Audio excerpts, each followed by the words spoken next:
दो सगी विवाहिता बहनों सहित 2 बच्चों की संदिग्ध हालात में मौत। मौलास थाना क्षेत्र के नुआ गांव की है घटना।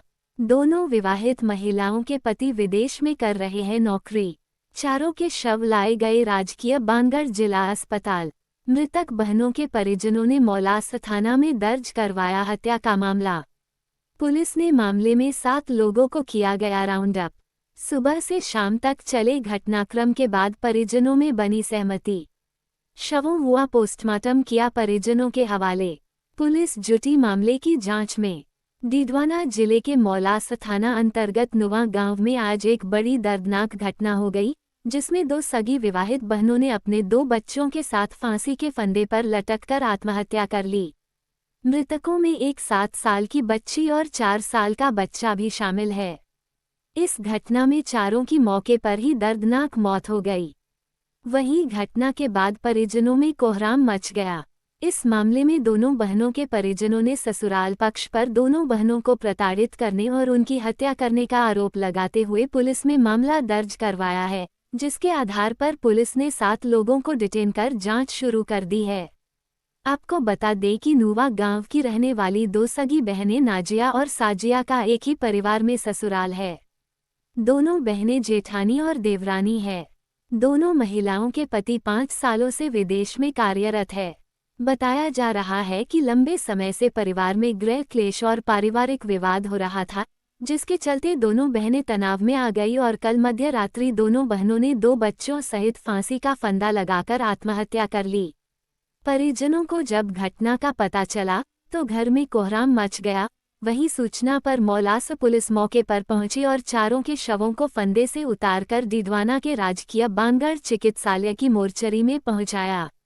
इस मामले में पुलिस ने मृतक बहनों के परिजनों की रिपोर्ट के आधार पर हत्या का मामला दर्ज कर लिया है। वहीं इस मामले में 7 लोगों को डिटेन किया गया है, जिनसे पूछताछ की जा रही है। आरोप है कि ससुराल पक्ष के लोग दोनों बहनों को घर के एक कमरे में ही रखते थे।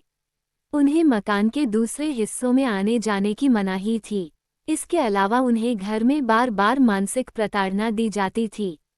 संभवतः इसी कारण से दोनों बहनों ने आत्महत्या जैसा कदम उठा लिया, जिसमें मृतकों की पहचान नाजिया 32 पत्नी सलाहुद्दीन, साजिया 30 पत्नी लियाकत अली, कनिष्का 7 पुत्री लियाकत अली और आमिर खान 4 पुत्र लियाकत अली के रूप में की गई है। घटना की जानकारी जैसे ही समाज के लोगों को मिली तो समाज के आसपास के क्षेत्र के लोग शहर के जिला अस्पताल में एकत्रित होने लगे और वहां पर भारी भीड़ जमा हो गई। सुबह से शाम तक चले इस घटनाक्रम में परिजनों और पुलिस प्रशासन के बीच वार्ता के बाद में सहमति बनी। सहमति बनने के बाद शाम को शवों का पोस्टमार्टम हुआ। शवों का पोस्टमार्टम करवाकर शव परिजनों को पुलिस की मौजूदगी में सुपुर्द कर दिए गए। पुलिस ने हत्या का मामला दर्ज कर अपनी जांच शुरू कर दी है। डीएसपी धर्मचंद पुनिया ने बताया है कि परिजनों की लिखित शिकायत पर मामला दर्ज कर लिया गया है और हत्या का मामला दर्ज कर 7 जनों को डिटेन कर लिया गया है और पुलिस मामले में अपनी आगे की कार्रवाई कर रही है। ये मौलासर थाना इलाके में नुआ गांव है। वहाँ की एक ही परिवार में सिंगरावट की 2 बेटियां ब्याही हुई थी। उन दोनों बेटियों की डेड बॉडी व एक बेटी है 7 साल की वो, और एक 4 साल का बेटा है। इनकी डेड बॉडी वहाँ एक रूम में मिली है और पीयर पक्ष को सूचना दी गई। पीयर पक्ष उपस्थित आया, जिसने हत्या का आरोप लगाया है 7 लोगों पर और 6 को हमने राउंड अप कर लिए हैं। सास बाकी है और सास की तलाश जारी है। दूसरा, इन दोनों के जो पति हैं वो सऊदी अरबिया में रहते हैं, वहाँ कोई काम करते हैं और डेड बॉडी यहाँ डीडवाना मोर्चरी रूम में रखवा दी गई है। अभी मेडिकल बोर्ड से पोस्टमार्टम कराएंगे और संदिग्ध परिस्थितियों में मौत है, हत्या मानते हुए हम जांच करेंगे। ये नुआ के अंदर जो अजीम खान के बच्चों के साथ में हमारी बच्चियों को ब्याह गया था, तो उसका जो रात को कल जो घटना हुई है, ये क्लियरली एक मर्डर की घटना है। 302 की घटना है ये। वहाँ के जो लोकल लोग हैं और हम लोगों ने जिस तरीके से देखा था एविडेंस, वो एकदम स्पष्ट इस बात का संकेत है कि ये 302 की घटना है और 302 की घटना के आधार पर ही हमने मौलासर थाने के अंदर मुकदमा दर्ज करवाया है। रात को मुकदमा दर्ज हो गया है और पुलिस हमें जिस तरीके से कोऑपरेट कर रही है, पुलिस गिरफ्तारियां कर रही है। हम ये चाहते हैं कि जितने भी इसमें नामजद हैं वो सब गिरफ्तार हों और यदि जिस तरीके से टोटल जब तक गिरफ्तारी नहीं होती है तब तक हम लोग पुलिस को पूरा कोऑपरेट कर रहे हैं, लेकिन यदि पूरी कंप्लीट गिरफ्तारी जब तक नहीं होगी तब तक ना तो हम यहाँ पर पोस्टमार्टम होने देंगे और ना हम किसी भी प्रकार से बॉडी को लेंगे। इस मामले में पुलिस ने बहुत तत्परता दिखाते हुए और अगर दृष्टिकोण देखा जाए तो बहुत ही स्पष्ट तरीके से लगभग सारे जो नॉमिनेट हैं, हाँ। एक को छोड़ करके सारे पुलिस की गिरफ्त में हैं या डिटेन है। उसके बाद भी अगर कोई आपकी मांग रहती है तो किस तरीके की मांग है?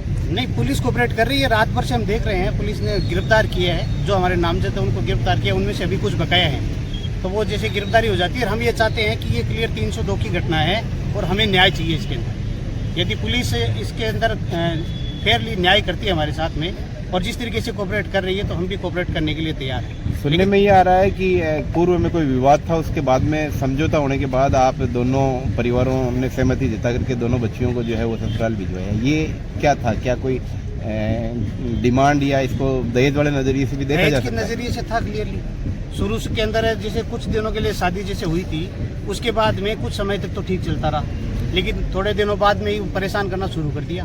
भाई हमें ये इस तरीके से गाड़ी नहीं दी या ये दहेज में नहीं दिया, कंटिन्यू परेशान कर रहे थे।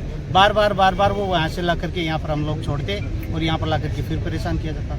नियमित रूप से इनको परेशान कर रहे थे। कितने दिनों पहले समझौता करके आपने ससुराल भिजवाया? अभी 2 दिन पहले ही 17 तारीख को ही 2 थाने के अंदर वहाँ पर बात हुई है बैठ करके। तो वहाँ पर ये जो नामजद हमने दिए ना, इन्होंने क्लियरली वहाँ 2 थाने के SHO के सामने धमकी दी है, उनके सामने धमकी दी है कि यदि अब नो आएगी तो हम देख लेंगे, उस तरीके से वापस सही सलामत नहीं आने देंगे। ये क्लियर सामने हुआ है, इसमें और क्या चाहिए? 302 का क्लियरली मामला। उसके बाद आपने कैसे भिजवा दिया उनको जब इतनी बड़ी बात? भिजवाए तो उनको कैसे नहीं, बच्चियों को, बच्चियाँ ये कह रही थी कि उनके बच्चे यहाँ पर पढ़ रहे हैं नुआ के अंदर, और बच्चियाँ ये कह रही कि भाई इतने सालों से हमारी शादी हुई, हम हमारे घर में रहेंगे, अलग उनको ये मकान दे रखा था उसमें रहेंगे, तो ये करके तो बच्चियाँ यहाँ पर आ गई। और मौलासर जब पहले भेजा था एक बार, तो खुद मौलासर थाने के जो पुलिस है, पुलिस ने खुद जाकर के उनको रूम खुलवाया था, रूम दिलवाया था। इस घटना से पहले बच्चियों से कब बात हुई आपकी? इनसे 17 तारीख को बात हुई, 17 को बात हुई थी और 17 को तो वहाँ थाने के अंदर 2 थाने के अंदर बात थी, फिर 18 को एक बार फोन पे बात। ये घटना रात की, इससे पहले घंटे 2 घंटे या कल के दिन में कोई बात ऐसी कोई आपको आशंका थी कि इस तरीके की? नहीं, जब फोन उठाया नहीं गया, कल के दिन में जब सुबह से कंटिन्यू प्रयास किए जा रहे थे फोन करने का, संपर्क करने का, जब फोन नहीं उठाया तो फिर डाउट हुआ, और डाउट हुआ तो फिर वो बच्चा अशफाक जो भाई है वो मिलने के लिए फिर देखने के लिए आया, और जब देखने के लिए आया तो उसको सामने इस तरीके की घटना वो उसने फिर हम सबको संपर्क किया और वहाँ पर कोई मिला नहीं करके ऊपर। आपका पूरा नाम और रिलेशन बताएं। मेरा नाम शब्बीर खान है और मैं उसका कजन भाई।